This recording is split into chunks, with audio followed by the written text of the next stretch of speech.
السلام عليكم ورحمة الله تعالى وبركاته. سدح ولغو ترما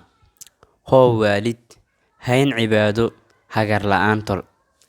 هو والد ولغو ترمايو والد كمر والبا أو قربك أو تاغيو أو وحكو سينيو إلهي رحمدي وادبار أتوي كود عينيو واحد يستا ودوان أكسن هين عبادو إله سبحانه وتعالى أمر والبادو عباديستيد أتوكتيد وسجودid quraan akhriska badisid tasbiixda badisid sanliga nabiga badisid mar walba xagga alle aad u dadaashid waxaad ku noqotaa qof liibaana waadna tarmaysaa hagar la'aan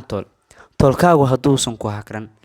kugu noqon doqon ama cadow ama mid adiga ku daba goynaya hadduu iskugu noqon oo ku wada heelan yahay waxaa tahay qof tarmaya waayo tolku waxa uu yahay aas-aaska noloshaada tolkaagu mar walba haddii uu ku hagar la'aan yahay waxaa tahay qof nasiib badan waxaan rajeynayaa muuqaalkan inaad wax ka faa'iiday fadlan inuu soo follow garee muuqaalkan la wadaag saaxiibadaada mahadsanidin.